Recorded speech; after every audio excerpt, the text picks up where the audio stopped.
Hello friends, स्वागत है आप सबका आपका अपना यूट्यूब चैनल आप पढ़ेगा इंडिया में। आज हम लोग इस वीडियो में देखेंगे जो हम लोगों ने हिस्ट्री घटना चक्र का सीरीज स्टार्ट किया है, उस सीरीज में आज आगे बढ़ते हुए देखेंगे वीडियो नंबर 9। ये जो वीडियो नंबर 9 है ये आधुनिक भारत का है। इससे पहले मध्यकालीन भारत ऑलरेडी कंप्लीट करवा दिया गया है। अगर आप नहीं देखें तो जाकर प्लेलिस्ट से देख सकते हैं। आज का जो हमारा टॉपिक है वो है बंगाल विभाजन और स्वदेशी आंदोलन। तो बंगाल विभाजन और स्वदेशी आंदोलन से जितने भी क्वेश्चंस इस बुक में लिस्टेड हैं वो सारे क्वेश्चंस को आज हम लोग एक एक करके देखेंगे।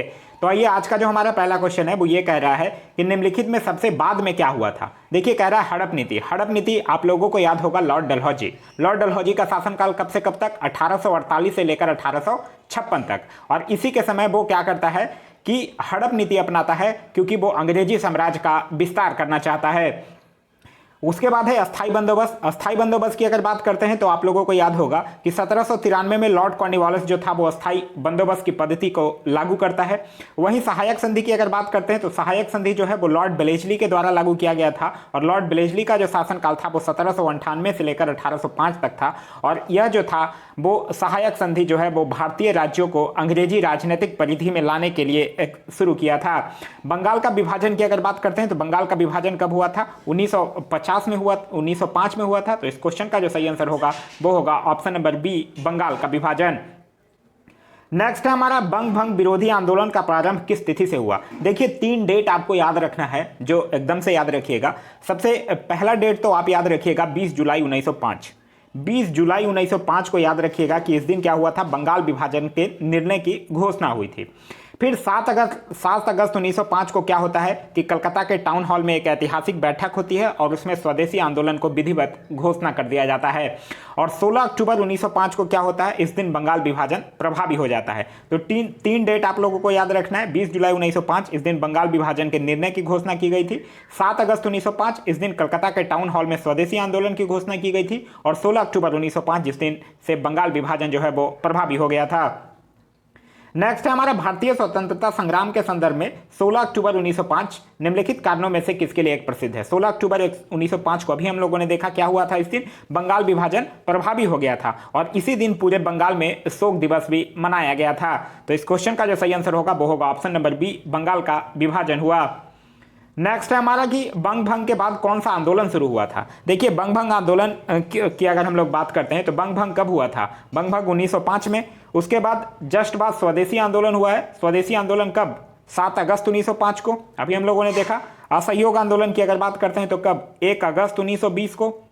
भारत छोड़ो आंदोलन की अगर बात करते हैं तो 9 अगस्त 1942 को।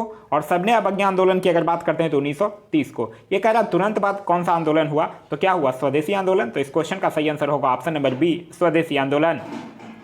नेक्स्ट हमारा 1905 में बंगाल विभाजन जो है वो किस वायसराय ने किया था। देखिए, लॉर्ड हार्डिंग की अगर बात करते हैं तो लॉर्ड हार्डिंग का जो टेन्योर था वो 1844 से लेकर 1848 तक था। लॉर्ड लिटन की अगर बात करते हैं तो 1876 से लेकर 1880 तक था। ठीक है। लॉर्ड कर्जन की अगर बात कीजिएगा तो 1899 से लेकर 1905 तक। और लॉर्ड मिंटो की बात कीजिएगा तो 1807 से लेकर 1813 तक। हुआ कब था बंगाल विभाजन? 1905 में। तो किया कौन था? Lord Curzon. तो इस क्वेश्चन का सही आंसर होगा option number B, Lord Curzon. Lord Curzon से एक चीज और याद रखिएगा, इसने 1899 में भारतीय टंकन और पत्र मुद्रा अधिनियम पारित कराकर अंग्रेजी स्वर्ण मुद्रा को भारत का कानूनी मुद्रा घोषित कर देता है। नेक्स्ट है हमारा कि बंगाल के विभाजन के समय बंगाल का लेफ्टिनेंट गवर्नर कौन था। देखिए, वायसराय अगर पूछेगा तब तो आपका आंसर होगा लॉर्ड कर्जन, क्योंकि उसने 1899 से 1905 तक रहा था। लेकिन यहां पूछ रहा है कि लेफ्टिनेंट गवर्नर कौन था। तो लेफ्टिनेंट गवर्नर था सर एंड्रू फ्रेजर। तो इस क्वेश्चन का सही आंसर होगा option number A, sir Andrew Fraser. यह जो था वो भारतीय सिविल सेवा का एक अधिकारी था जो कि 1903 से लेकर 1908 तक बंगाल के लेफ्टिनेंट गवर्नर के रूप में अपनी सेवाएं देता है। नेक्स्ट है हमारा निम्नलिखित में से किसने बंगाल के विभाजन 1905 के विरोध में हुए आंदोलन का नेतृत्व किया था। किसने किया था? सुरेंद्र नाथ बनर्जी के द्वारा किया गया था। तो इस क्वेश्चन का सही आंसर होगा ऑप्शन नंबर ए, सुरेंद्र नाथ बनर्जी। सुरेंद्र नाथ बनर्जी से एक चीज याद रखिएगा, इन्हें बिना ताज का बादशाह भी कहा जाता है। और इनकी कुछ पत्र पत्रिकाएं भी याद रखिएगा, जैसे बंगाली और एक है a nation in making. Next है हमारा निम्नलिखित में से कौन जो है वो स्वदेशी आंदोलन का आलोचक था एवं पूर्व तथा पाश्चात्य के मध्य एक बेहतर संबंध का समर्थक था। ये कौन थे? ये बात कर रहा है रविन्द्रनाथ टैगोर की। तो इस क्वेश्चन का सही आंसर होगा option number C, Rabindranath Tagore. Rabindranath Tagore जो थे वो स्वदेशी आंदोलन के आलोचक थे और पूर्व यानी कि ईस्ट और पाश्चात्य यानी कि वेस्ट। सभ्यता के एक मध्य एक बेहतर समन्वय संबंध के समर्थक थे। एक चीज़ और याद रखिएगा रविन्द्रनाथ टैगोर के बारे में कि महात्मा गांधी को अगर सर्वप्रथम महात्मा कोई कहा था तो रविन्द्रनाथ टैगोर के द्वारा ही कहा गया था। नेक्स्ट है हमारा कि बंगाल में ब्रिटेन की वस्तुओं को बहिष्कार का सुझाव जो है वो सर्वप्रथम किसने दिया था? तो सर्वप्रथम एक पत्रिका आती थी बंगला में, उसका नाम था संजीवनी, उसके संपादक थे कृष्ण कुमार मित्र। उन्होंने ही अपनी पत्रिका में 13 जुलाई 1905 के अंक में इस चीज को सर्वप्रथम किया था। तो इस क्वेश्चन का जो सही आंसर होगा वो होगा option number B, Krishna Kumar Mitra ने। नेक्स्ट है हमारा कि ब्रिटिश वस्तुओं के बहिष्कार को राष्ट्रीय नीति के रूप में कब अपनाया गया था? तो राष्ट्रीय नीति के रूप में अपनाया गया था 1905 में ही। तो इस क्वेश्चन का सही आंसर होगा ऑप्शन नंबर डी, 1905 में। देखिए होता क्या है कि लॉर्ड कर्जन जो है वो 20 जुलाई 1905 को बंगाल विभाजन की घोषणा कर देता है। 7 अगस्त 1905 को कलकत्ता के टाउन हॉल में स्वदेशी आंदोलन की घोषणा की जाती है और इसी बैठक में ऐतिहासिक बहिष्कार प्रस्ताव पारित होता है जिसमें ब्रिटिश वस्तुओं के बहिष्कार को राष्ट्रीय नीति के रूप में अपनाया जाता है। एक चीज और याद रखिएगा स्वदेशी आंदोलन से, स्वदेशी आंदोलन में ही वंदे मातरम, विभाजन नहीं चाहिए, बंगाल एक है, ये सब नारे जो हैं वो स्वदेशी आंदोलन में ही सर्वप्रथम लगाए गए थे। नेक्स्ट है हमारा कि बंगाल का विभाजन मुख्यतः किया गया था। देखिए बंगाल का विभाजन जो है वो मुख्यतः इसलिए किया गया था कि जो बंगाली था, बंगाल जो था वो राष्ट्रवाद की वृद्धि को दुर्लभ करना चाहते थे। तो इस क्वेश्चन का जो सही आंसर होगा वो होगा ऑप्शन नंबर सी, बंगाली राष्ट्रवाद की वृद्धि को दुर्लभ करने के लिए। देखिए लेकिन जो उस समय लॉर्ड कर्जन था उसका कहना यह था कि इसका हम बंगाल विभाजन इसलिए कर रहे हैं क्योंकि हमें बंगाल एक बड़ा क्षेत्र है, इसलिए हमें प्रशासनिक असुविधा हो रही है। और प्रशासनिक अगर आप चाहते हैं कि बंगाल का विकास और ज़्यादा हो तो इसके लिए यही होगा कि बंगाल का विभाजन कर दिया जाए ताकि आपको बेहतर प्रशासनिक सुविधा मिल पाए। लेकिन वास्तव में रीजन यही था कि बंगाली राष्ट्रवाद की वृद्धि को दुर्लभ करने के लिए यह किया गया था। नेक्स्ट है हमारा कि बंगाल विभाजन के विरुद्ध में राष्ट्रवादियों ने निम्नलिखित कार्यक्रम प्रारंभ किए थे। बाइकॉट हाँ किया था, स्वदेशी भी किया था, राष्ट्रीय शिक्षा भी किया था। देखिए बाइकॉट तो उन्होंने किया ही था, स्वदेशी चीज़ों को पे फोकस भी किया था और राष्ट्रीय शिक्षा भी किया था। आप लोगों को याद होगा कि 1906 में एक राष्ट्रीय शिक्षा परिषद का भी गठन हुआ था। तो ये सब किसका है? ये सब बंगाल विभाजन के विरुद्ध राष्ट्रवादियों का ही प्रकोप है। ठीक है, जो कलकत्ता अधिवेशन हुआ था 1906 में, उसमें स्वदेशी आंदोलन, बहिष्कार आंदोलन, राष्ट्रीय शिक्षा और स्वशासन से संबंध 4 प्रस्ताव पारित किए गए थे। वहीं अगर हम लोग असहयोग की बात करते हैं तो असहयोग जो है वो 1920 के नागपुर अधिवेशन में CR दास के द्वारा गांधी जी के असहयोग का प्रस्ताव पेश किया गया था। तो असहयोग छोड़ के बाद बाकी बाइकॉट, स्वदेशी और राष्ट्रीय शिक्षा तीनों होगा। तो इस क्वेश्चन का जो सही आंसर होगा वो होगा ऑप्शन नंबर डी, 1, 2 और 4 तीनों। नेक्स्ट है हमारा कि स्वदेशी और बहिष्कार पहली बार किस घटना के दौरान संघर्ष की विधि के रूप में अपनाए गए थे? ये कब अपनाया गया था? बंगाल विभाजन के विरुद्ध जब आंदोलन हुआ था। तो इस क्वेश्चन का सही आंसर होगा ऑप्शन नंबर ए, बंगाल विभाजन के विरुद्ध आंदोलन। नेक्स्ट है हमारा स्वदेशी आंदोलन के प्रारंभ का तत्कालिक कारण क्या था? तो स्वदेशी आंदोलन के प्रारंभ का तत्कालिक कारण यही था कि लॉर्ड कर्जन के द्वारा बंगाल का विभाजन कर दिया जाता है और उसी के विरोध में स्वदेशी आंदोलन शुरू होता है। तो इस क्वेश्चन का जो सही आंसर होगा वो होगा option number A, Lord Curzon द्वारा किया गया बंगाल विभाजन। देखिए स्वदेशी आंदोलन से एक चीज याद रखिएगा, स्वदेशी आंदोलन के ही अवसर पर रविन्द्रनाथ टैगोर जो थे वो अपना प्रसिद्ध गीत लिखते हैं, अमार सोमनार बंगला, जो कि बाद में जाकर बांग्लादेश का राष्ट्रीय गीत भी बन गया है। नेक्स्ट हमारा कि 1905 में लॉर्ड कर्जन द्वारा किया गया बंगाल का विभाजन कब तक बना रहा? ये कब तक बना रहा? जब दिल्ली दरबार हुआ था 12 दिसंबर 1911 को। जब दिल्ली दरबार हुआ 12 दिसंबर 1911 को तो सम्राट जो था वो बंगाल के विभाजन को रद्द घोषित किया और उसी समय घोषणा ये भी हुआ था कि कलकत्ता की जगह भारत की जो अब नई राजधानी होगी वो दिल्ली होगी। तो इस क्वेश्चन का जो सही आंसर होगा वो होगा ऑप्शन नंबर बी, सम्राट जॉर्ज पंचम द्वारा दिल्ली में 1911 के शाही दरबार में कर्जन के अधिनियम को निराकृत किए जाने तक। जब 1911 के दिल्ली दरबार में मेनली रूप से क्या हुआ था, 3 घोषणाएं किए गए थे। पहला तो ये किया गया था कि बंगाल विभाजन को रद्द किया जाएगा, दूसरा यह किया गया था कि बंगाली भाषा क्षेत्रों को मिलाकर एक अलग एक प्रांत बनाया जाएगा, और तीसरा किया गया कि बिहार एक अलग राज्य बना जिसमें उड़ीसा भी शामिल था, और एक और किया गया कि राजधानी को कलकत्ता से दिल्ली करने की घोषणा की गई। क्लियर है? चलिए नेक्स्ट हमारा लॉर्ड कर्जन द्वारा 1905 में किया गया बंगाल विभाजन रद्द किस वर्ष हुआ? तो अभी हम लोगों ने देखा 1911 में जब दिल्ली में भव्य दरबार का आयोजन होता है जिसमें इंग्लैंड के सम्राट जो जॉर्ज पंचम है और मेरी के स्वागत में वो दिल्ली दरबार का आयोजन किया जाता है और उसी में बंगाल विभाजन का रद्द करने का निर्णय लिया जाता है। नेक्स्ट हमारा मद्रास में स्वदेशी आंदोलन का नेतृत्व किसने किया था। देखिए स्वदेशी आंदोलन की अगर हम लोग बात करते हैं तो यह सिर्फ बंगाल तक ही सीमित नहीं था, यह जो है वो पूरे भारत में फैल चुका था। और मद्रास में जो स्वदेशी आंदोलन का नेतृत्व है वो चिदम्बरम पिल्ले के द्वारा किया गया था। तो इस क्वेश्चन का सही आंसर होगा ऑप्शन नंबर सी, चिदम्बरम पिल्ले। देखिए यहाँ क्वेश्चन और भी पूछा जा सकता है, आपसे पूछा जा सकता है कि बंबई और पुणे में कौन किया था। तो लोकमान्य तिलक जो थे वो सारे देश, विशेषकर बंबई और पुणे में। अजीत सिंह और लाला लाजपत राय ने पंजाब और उत्तर प्रदेश में। सैयद हैदर रजा जो थे वो दिल्ली में, और चिदम्बरम पिल्ले जो थे वो मद्रास प्रेसिडेंसी में स्वदेशी आंदोलन का नेतृत्व किया था।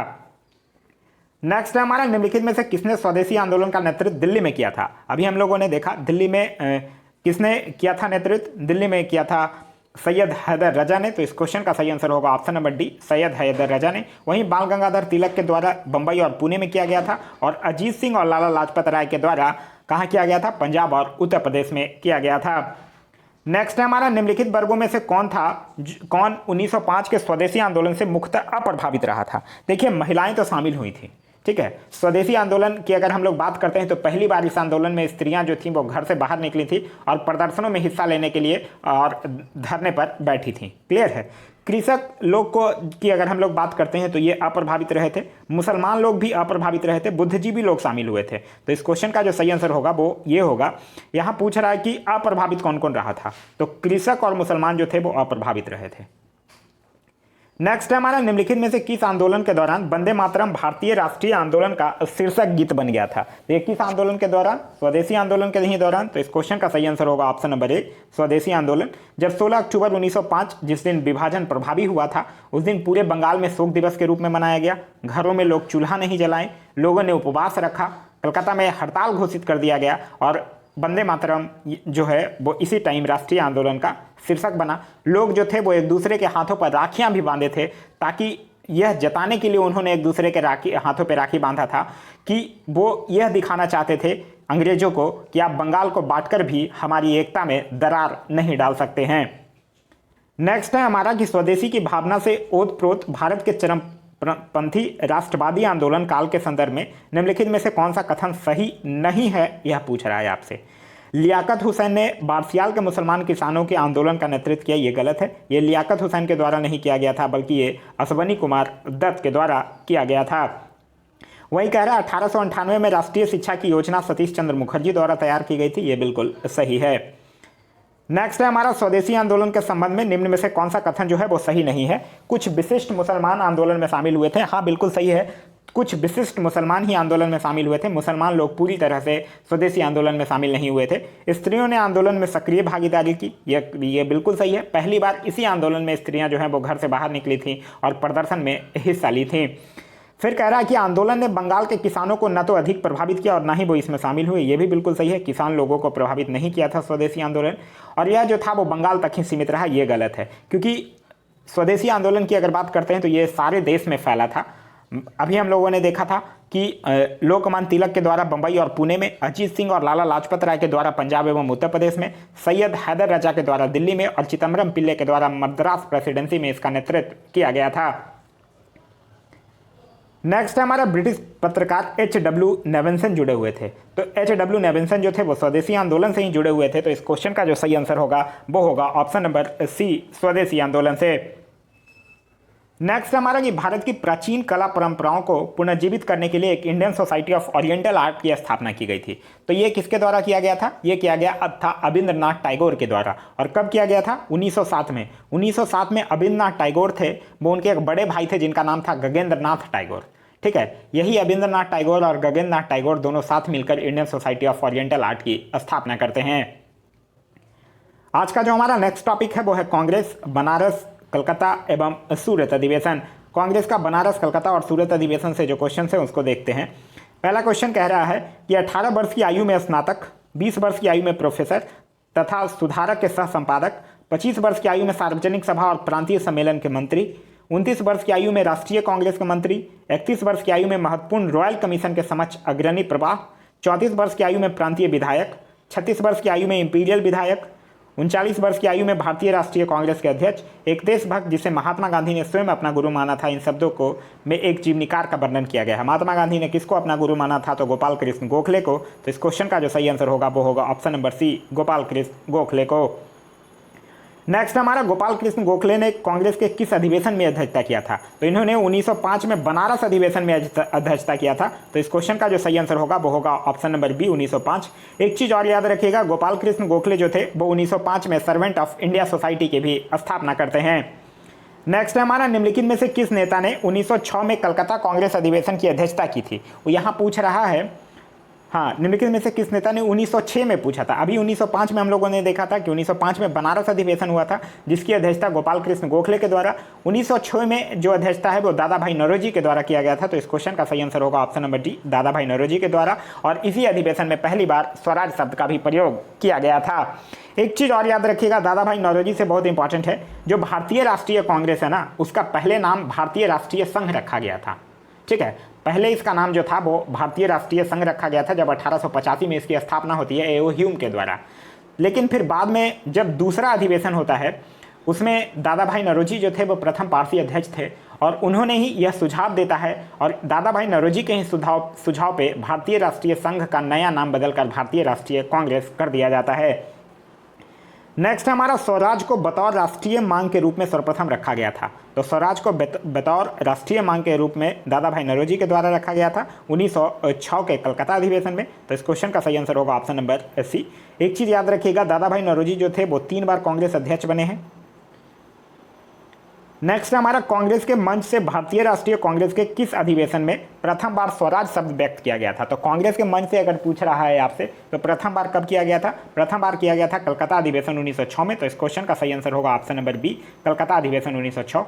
वहीं बनारस अधिवेशन 1905 की बात करते हैं तो इसमें याद रखिएगा, इस अधिवेशन में बंगाल विभाजन की आलोचना किया गया था और स्वदेशी और बहिष्कार का समर्थन किया गया था। कलकत्ता अधिवेशन 1906 में प्रथम बार स्वराज शब्द का यूज और सूरत अधिवेशन 1907 की अगर बात करते हैं तो इसमें कांग्रेस का प्रथम विभाजन हुआ था नरम दल और गरम दल में। नेक्स्ट हमारा, दादा भाई नौरोजी आमतौर पर किस नाम से जाने जाते हैं? तो इनको किस नाम पे जाना जाता है? ये भारत के वयोवृद्ध नेता यानी grand old man of India. तो इस क्वेश्चन का सही आंसर होगा option number D, grand old man of India. एक चीज़ यहाँ से याद रखिएगा, दादा भाई नौरोजी जो थे वो 1843 में ब्रिटिश सार्वजनिक सभा और 1866 में ईस्ट इंडिया एसोसिएशन की भी स्थापना किए थे। जो गोपाल कृष्ण गोखले थे वो दादा भाई नौरोजी के बारे में उन्होंने ये कहा था कि यदि मनुष्य में कहीं देवत्व है तो वह दादा भाई नौरोजी में ही है।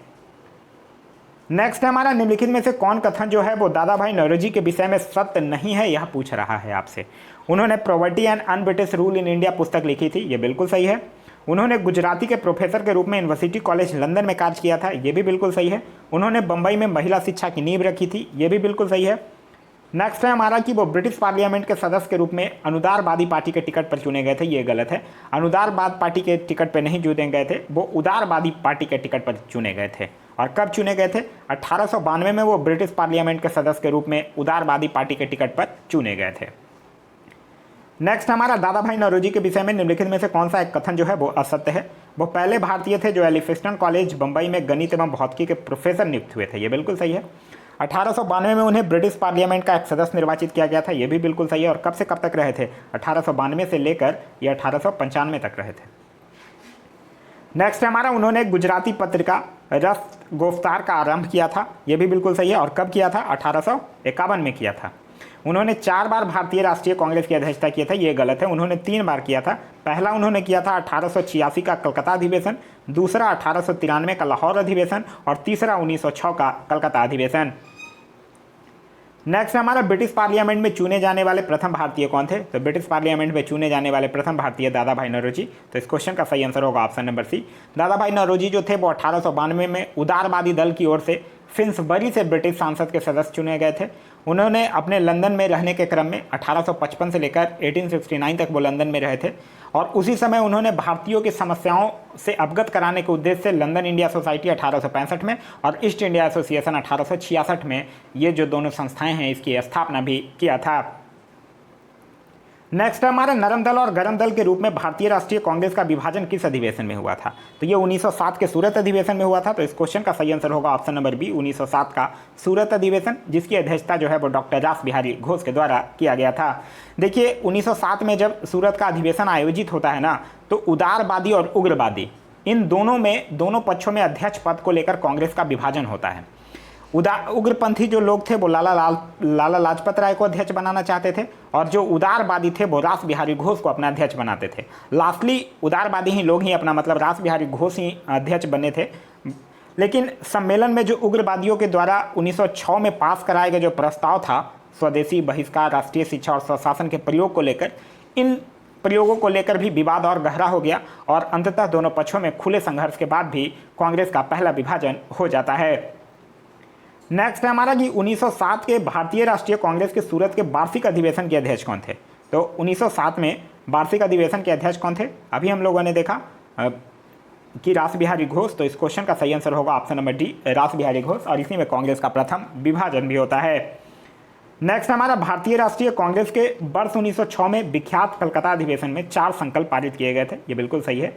सूरत में 1907 में हुए कांग्रेस के अगले अधिवेशन में इन चारों संकल्पों को स्वीकार करने अथवा उन्हें अस्वीकृत करने के प्रश्न पर कांग्रेस में विभाजन हो जाता है। निम्नलिखित में से कौन सा एक संकल्प जो था वो इन चारों में नहीं था। तो कौन कौन संकल्प था, देखिए बहिष्कार बाइकआउट था, स्वदेशी भी था, राष्ट्रीय शिक्षा भी था, बंगाल के विभाजन को रद्द करना नहीं था। तो इस क्वेश्चन का जो सही आंसर होगा वो होगा ऑप्शन नंबर ए, बंगाल के विभाजन को रद्द करना।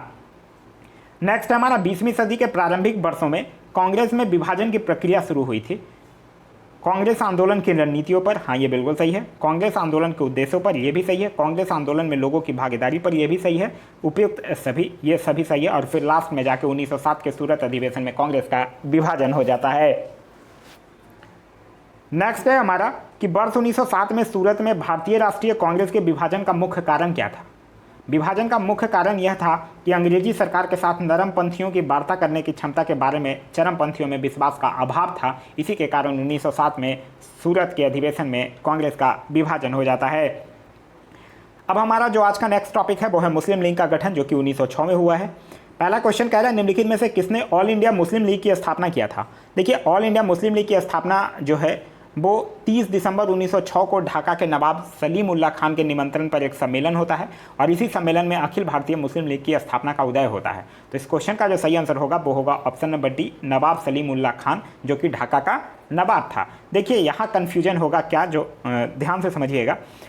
अगर मुस्लिम लीग की स्थापना की अगर बात करता है और ऑप्शन में आपको मिल जाता है सलीम उल्लाह खान, आगा खान और मोहसिन उल मुल्क, अगर तीनों मिल जाता है तो, और या दो इन तीनों में से कोई मिल जाता है, तो सबसे पहला आपका ऑप्शन आंसर होगा सलीम उल्लाह खान।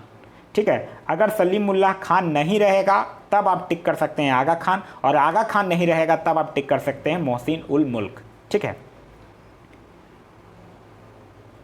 नेक्स्ट हमारा मुस्लिम लीग के संस्थापक थे। तो मुस्लिम लीग के संस्थापक कौन थे, नवाब सलीम उल्लाह। तो इस क्वेश्चन का सही आंसर होगा ऑप्शन नंबर सी।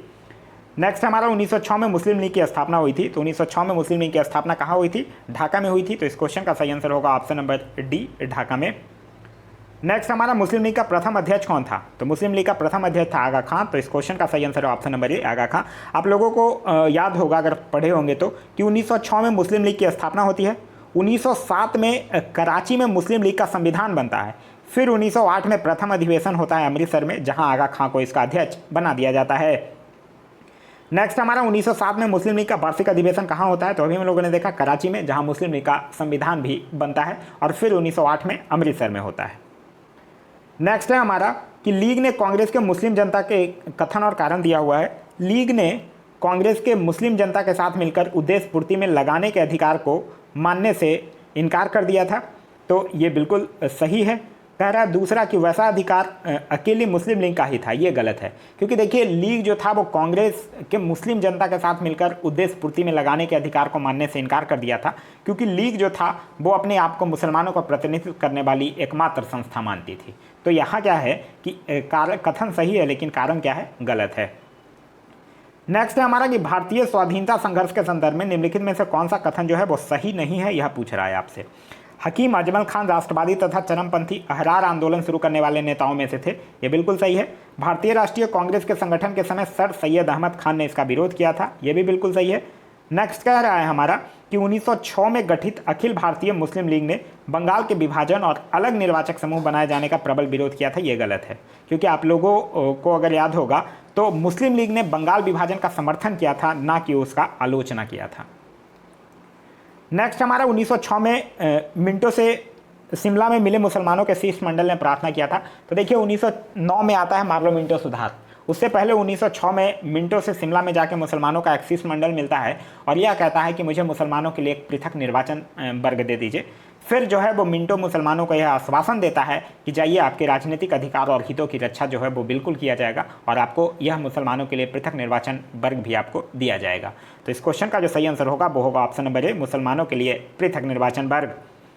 नेक्स्ट है हमारा कि सन 1908 में अखिल भारतीय मुस्लिम लीग की एक लंदन शाखा स्थापित की गई थी। तो किसकी अध्यक्षता में? लंदन की जो शाखा थी वो अमीर अली की अध्यक्षता में स्थापित किया गया था। तो इस क्वेश्चन का जो सही आंसर होगा वो होगा ऑप्शन नंबर बी, अमीर अली की अध्यक्षता में। नेक्स्ट है हमारा कि मुसलमान यदि खुश है और संतुष्ट है तो भारत में ब्रिटिश शक्ति का महत्व बचा रहेगा, यह किसके द्वारा लिखा गया था? तो यह लिखा गया था W.W. हंटर के द्वारा। देखिए W.W. हंटर की एक पुस्तक थी द इंडियन मुसलमान, और उसी पुस्तक में इन्होंने यह लिखा था कि मुसलमान यदि खुश और संतुष्ट है तो भारत में ब्रिटिश शक्ति का महत्व जो है वो हमेशा बचा रहेगा। नेक्स्ट हमारा जो टॉपिक है वो है मार्लो मिंटो सुधार। मार्लो मिंटो सुधार से पहला क्वेश्चन दिया हुआ है कि मार्लो मिंटो सुधार बिल किस वर्ष में पारित किया गया था? तो ये 1909 में पारित किया गया था। उस समय लॉर्ड मिंटो जो था वो भारत का वायसराय था और जॉन मार्ले जो था वो भारत सचिव था। इसी के नाम पे इसको मार्लो मिंटो सुधार के नाम से जाना जाता है। नेक्स्ट हमारा 1909 के इंडियन काउंसिल एक्ट में किस बात की व्यवस्था की गई थी? तो 1909 के इंडियन काउंसिल एक्ट में जो व्यवस्था की गई थी वो सांप्रदायिक प्रतिनिधित्व की व्यवस्था किया गया था। और जो भारत परिषद अधिनियम माने 1909 जो था, मतलब मार्लो मिंटो सुधार जिसको कहते हैं, इसका जो सबसे बड़ा दोष था वो यही था, सांप्रदायिक प्रतिनिधित्व प्रणाली, और इसी के तहत मुसलमानों के लिए पृथक निर्वाचन मंडल की व्यवस्था किया जाना। तो इस क्वेश्चन का जो सही आंसर होगा वो होगा ऑप्शन नंबर बी, सांप्रदायिक प्रतिनिधित्व। नेक्स्ट हमारा राष्ट्रीय आंदोलन की अवधि में जिस घटना में मतभेद में बीच थे और वह जिसने अंततः देश का विभाजन कराया था वो कौन था? वो यही था कि विधानसभाओं में मुसलमानों के लिए पृथक निर्वाचन क्षेत्रों और स्थानों में आरक्षण। तो इस क्वेश्चन का जो सही आंसर होगा वो होगा ऑप्शन नंबर डी। नेक्स्ट हमारा जो टॉपिक है वो है दिल्ली दरबार और राजधानी परिवर्तन। पहला कह रहा है ब्रिटिश काल में दिल्ली से पहले भारत की राजधानी कहाँ थी? तो दिल्ली से पहले भारत की राजधानी थी कलकत्ता। फिर उसके बाद दिल्ली दरबार लगता है राजा जॉर्ज पंचम के आगमन पर 12 दिसंबर 1911 को। उसी में बंगाल विभाजन रद्द किया जाता है और राजधानी को कलकत्ता से दिल्ली स्थानांतरित करने की घोषणा किया जाता है। और फिर लॉर्ड हार्डिंग द्वितीय के कार्यकाल में यह कलकत्ता से दिल्ली स्थानांतरित हो जाता है और 1 अप्रैल 1912 को दिल्ली को राजधानी बना दिया जाता है। नेक्स्ट हमारा 1912 ईस्वी में जब राजधानी कलकत्ता से दिल्ली लाई गई उस समय भारत का वायसराय कौन था? कब की बात कर रहा है? 1912 की। देखिए तो लॉर्ड मेयो का कार्यकाल कब था? 1869 से लेकर 72 तक। लॉर्ड मिंटो प्रथम का कब था? 1807 से लेकर 1813 तक। लॉर्ड लॉरेंस की अगर बात कीजिएगा तो कब था? 1864 से लेकर 1869 तक। और लॉर्ड हार्डिंग द्वितीय की अगर बात कीजिएगा तो कब था? 1910 से लेकर 1916 तक। तो इस क्वेश्चन का सही आंसर क्या होगा? Option number D, lord Harding. Next है हमारा कि दिल्ली में उनके राजकीय प्रवेश के अवसर पर बम फेंका गया था। दिल्ली में किसके राजकीय प्रवेश के अवसर पर बम फेंका गया था? तो लॉर्ड हार्डिंग द्वितीय पर ही। तो इस क्वेश्चन का सही आंसर होगा ऑप्शन नंबर डी। और 23 दिसंबर 1912 को दिल्ली में बम फेंका गया था और इसी कांड में भाई बाल मुकुंद को भी फांसी की सजा दी गई थी। नेक्स्ट है हमारा क्रांतिकारी जो हार्डिंग बम कांड में शामिल नहीं था, यह पूछ रहा है आपसे। देखिए हार्डिंग बम कांड जो था वो दिल्ली षड्यंत्र केस के नाम से प्रसिद्ध होता है। इसमें 13 व्यक्तियों को अभियुक्त बनाया जाता है, जिसमें से 4 लोगों को फांसी दी जाती है और 2 को 7 वर्षों की कारावास दी जाती है। एक था दीनानाथ, वो सरकारी गवाह बन गया था, और जो इसमें की मुख्य भूमिका निभाने वाले थे, मतलब जो रास बिहारी बोस, वो जापान भाग गए थे और मुकदमे से बच गए थे। भगवती चंद बोहरा जो थे वो इसमें शामिल नहीं थे। तो इस क्वेश्चन का सही आंसर होगा ऑप्शन नंबर डी। बाद बाकी मास्टर अमीर चंद, भाई बाल मुकुंद और अवध बिहारी, ये तीनों शामिल थे। भगवती चंद बोहरा जो थे वो शामिल नहीं थे। नेक्स्ट हमारा ब्रिटिश शासन के दौरान बिहार को एक अलग प्रांत का दर्जा किस वर्ष दिया गया था? तो ब्रिटिश शासन के दौरान बिहार को एक अलग प्रांत का जो दर्जा है वो कब दिया गया था? 1912 में। तो इस क्वेश्चन का जो सही आंसर होगा वो होगा ऑप्शन नंबर बी, 1912। देखिए दिल्ली दरबार में ही सम्राट ने बंगाल विभाजन को रद्द घोषित कर दिया था और साथ ही बिहार और उड़ीसा को बंगाल से अलग कर दिया था, और यह विभाजन जो है वो 1912 से लागू हुआ था। कभी आपको ऐसे क्वेश्चन में 1911 और 1912 देखने के लिए नहीं मिलेगा। 1911 में हुआ था और फिर बाद में वो स्थानांतरण 1912 में हुआ था। कभी कभी जब क्वेश्चन आता है कि दिल्ली भारत की राजधानी कब बनी, तो उस क्वेश्चन में ध्यान दीजिएगा 1911 ऑप्शन में रहेगा या 1912 रहेगा। और अगर दोनों रहेगा और पूछ रहा है राजधानी कब बनी, तब आपका आंसर 1912 होगा, और घोषणा कब की गई तब आपका आंसर 1911 होगा। क्लियर है? बिहार जो है वो एक अलग राज्य बना था जिसमें उड़ीसा भी शामिल था। फिर बाद में जाके 1 अप्रैल 1936 को उड़ीसा जो है वो बिहार से अलग कर दिया जाता है। नेक्स्ट हमारा जो टॉपिक है वो है हमारा कांग्रेस का लखनऊ अधिवेशन। कांग्रेस के लखनऊ अधिवेशन का जो पहला क्वेश्चन है वो है दिसंबर 1916 में इंडियन नेशनल कांग्रेस तथा इंडियन मुस्लिम लीग ने एक ही समय अपने अधिवेशन कहाँ आयोजित किए गए थे? तो ये लखनऊ में ही किया गया था, जिसकी अध्यक्षता जो है वो अंबिका चरण मजूमदार के द्वारा किया गया था। और नरम दल और गरम दल का एकीकरण होता है और कांग्रेस और मुस्लिम लीग से समझौता होता है। तो इस क्वेश्चन का जो सही आंसर होगा वो होगा ऑप्शन नंबर सी, लखनऊ में। नेक्स्ट हमारा 1916 में भारतीय राष्ट्रीय कांग्रेस के लखनऊ अधिवेशन की अध्यक्षता किसके द्वारा किया गया था? तो अध्यक्षता जो है वो अंबिका चरण मजूमदार के द्वारा। तो इस क्वेश्चन का सही आंसर होगा ऑप्शन नंबर डी। नेक्स्ट हमारा कि कांग्रेस और मुस्लिम लीग के बीच प्रसिद्ध लखनऊ समझौते पर हस्ताक्षर हुआ था, तो कब हुआ था? 1916 में। तो इस क्वेश्चन का सही आंसर है ऑप्शन नंबर डी। नेक्स्ट है हमारा अतिवादियों एवं उदारवादियों के पूर्ण मिलन की प्रक्रिया में प्रमुख शिल्पी निम्न में से कौन था? तो यह प्रमुख शिल्पी जो थी वो एनी बेसेंट थी। तो इस क्वेश्चन का जो सही आंसर होगा वो होगा option number A, Annie Besant. देखिए एनी बेसेंट जो थे और साथ ही साथ बाल गंगाधर तिलक और एनी बेसेंट दोनों ऑप्शन में नहीं रहेगा। नेक्स्ट है हमारा वर्ष 1916 में मुस्लिम लीग और कांग्रेस के मध्य किसने समझौता करवाया था? तो ये बाल गंगाधर तिलक ने करवाया था। तो इस क्वेश्चन का सही आंसर होगा ऑप्शन नंबर ए, बाल गंगाधर तिलक। नेक्स्ट हमारा कांग्रेस के 1916 के लखनऊ अधिवेशन में कौन सा जो था वो मुख्य दूरगामी परिणाम वाला निर्णय लिया गया था? तो यही लिया गया था कि मुस्लिम लीग की पृथक निर्वाचन क्षेत्र की मांग को स्वीकार कर लिया गया था। तो इस क्वेश्चन का जो सही आंसर होगा वो होगा option number A, Muslim league की पृथक निर्वाचन क्षेत्र की मांग को स्वीकार कर लिया गया था। नेक्स्ट हमारा निम्नलिखित में से कौन 1916 के लखनऊ के कांग्रेस अधिवेशन के विषय में असत्य है? यह आपसे पूछ रहा है। अंबिका चरण मजूमदार ने इसकी अध्यक्षता नहीं की थी, यही गलत है, क्योंकि अंबिका चरण मजूमदार ही जो थे वो इसकी अध्यक्षता किए थे। फिर कह रहा है इस अधिवेशन में उदारवादियों एवं उग्रवादियों के बीच पुनः मेल स्थापित हुआ था, ये बिल्कुल सही है। महात्मा गांधी पहली बार चंपारण के किसानों की समस्याओं से अवगत कराए गए थे, ये भी बिल्कुल सही है। नेक्स्ट जो हमारा टॉपिक है वो है होम रूल लीग आंदोलन। होम रूल लीग आंदोलन का जो पहला क्वेश्चन है वो ये कह रहा है कि होम रूल लीग आंदोलन जो है वो सर्वप्रथम किसने आरंभ किया था? देखिए यहाँ क्वेश्चन थोड़ा सा कंफ्यूजिंग है। इस क्वेश्चन का जो यूपीपीसीएस है वो आंसर एनी बेसेंट माना है, लेकिन आप लोग एक चीज़ पढ़े होंगे कि जो तिलक थे, बाल गंगाधर तिलक, वो अप्रैल 1916 में शुरू करते हैं और एनी बेसेंट जो थी वो सितंबर 1916 में मद्रास में शुरू करती हैं। लेकिन एक चीज़ याद रखिएगा कि होम रूल लीग की स्थापना जो है वो तिलक के द्वारा अप्रैल 1916 में किया गया था और एनी बेसेंट के द्वारा सितंबर 1916 में किया गया था। लेकिन भारत में होम रूल लीग आंदोलन जो है वो सर्वप्रथम एनी बेसेंट के द्वारा शुरू किया गया था। तो इस क्वेश्चन का जो सही आंसर होगा वो होगा option number A, Annie Besant. Next हमारा एनी बेसेंट मुख्यतः संबंधित रही थी। तो एनी बेसेंट जो है वो मुख्यतः संबंधित किससे रही थी? होम रूल लीग आंदोलन से, मतलब गृह शासन आंदोलन से। तो इस क्वेश्चन का जो सही आंसर होगा वो होगा ऑप्शन नंबर बी, गृह शासन आंदोलन से। ऐसे एनी बेसेंट की अगर बात करते हैं तो इनको 1917 में कलकत्ता में कांग्रेस अधिवेशन में प्रथम महिला अध्यक्ष के रूप में भी नामित किया जाता है। नेक्स्ट हमारा प्रथम विश्व युद्ध के दौरान आंदोलन जो भारत में लोकप्रिय हुआ था वह कौन था? तो वो था होम रूल लीग आंदोलन ही। तो इस क्वेश्चन का सही आंसर होगा ऑप्शन नंबर बी। नेक्स्ट हमारा निम्नलिखित में से किसका योगदान जो है वो होम रूल लीग की स्थापना में था? तो होम रूल लीग की स्थापना में किसका योगदान नहीं था यह पूछ रहा है आपसे। बाल गंगाधर तिलक का भी था, एनी बेसेंट का भी था और एम सुब्रमण्यम अय्यर का भी था, लेकिन टी.एस. असॉल्ट का नहीं था। तो इस क्वेश्चन का जो सही आंसर होगा वो होगा option number D, T S. Alcott. T S. Alcott की अगर बात करते हैं तो इनका संबंध जो था वो थियोसॉफिकल सोसाइटी की स्थापना से था। नेक्स्ट हमारा निम्नलिखित में से कौन होम रूल आंदोलन से नहीं जुड़ा हुआ था? देखिए एनी बेसेंट जुड़ी हुई थी, एस सुब्रमण्यम अय्यर भी, बाल गंगाधर तिलक भी, सी आर दास नहीं जुड़े हुए थे। तो इस क्वेश्चन का सही आंसर होगा option number A, Chittaranjan Das. Chittaranjan Das जो थे वो 1922 के गया अधिवेशन की अध्यक्षता करते हैं और यह सुभाष चंद्र बोस के राजनीतिक गुरु के रूप में भी जाने जाते हैं। नेक्स्ट हमारा कि किस अधिवेशन में होम रूल समर्थक अपने राजनीतिक शक्ति का सफलतापूर्वक प्रदर्शन कर सकें? तो ये कांग्रेस का 1916 का लखनऊ अधिवेशन ही। तो इस क्वेश्चन का सही आंसर होगा ऑप्शन नंबर ए, कांग्रेस का 1916 का लखनऊ अधिवेशन। नेक्स्ट हमारा कि होम रूल आंदोलन भारत के स्वतंत्रता संग्राम के एक नए चरण के आरंभ का द्योतक था, क्योंकि इसने देश के सामने स्वशासन यानी सेल्फ गवर्नमेंट की एक ठोस योजना रखी थी। नेक्स्ट हमारा निम्न में से कौन जो है वो फेबियन आंदोलन का प्रस्तावक था? तो फेबियन आंदोलन का प्रस्तावक कौन थी? Annie Besant. तो इस क्वेश्चन का सही आंसर होगा option number A, Annie Besant. Next हमारा एनी बेसेंट होम रूल प्रारंभ करने के लिए उत्तरदायी थी, ये बिल्कुल सही है। थियोसॉफिकल सोसाइटी की संस्थापिका थी, ये गलत है, क्योंकि देखिए थियोसॉफिकल सोसाइटी की स्थापना की अगर आप लोग बात करते हैं तो इसकी स्थापना जो है वो 1875 में अमेरिका में मैडम वॉल्स्टकी और कर्नल अलकॉट के द्वारा किया गया था और एनी बेसेंट जो है वो 1889 में इसकी सदस्य बनती हैं। तो ये गलत है। इंडियन नेशनल कांग्रेस की एक बार अध्यक्ष भी रही थी, यहाँ बिल्कुल सही है। कब? जब 1917 में कलकत्ता अधिवेशन होता है तब ये प्रथम महिला अध्यक्ष चुनी जाती हैं। तो पहला और तीसरा सही है, दूसरा क्या है? गलत है। नेक्स्ट हमारा 1920 में निम्नलिखित में से किसने अपना नाम परिवर्तित कर स्वराज सभा रख लिया?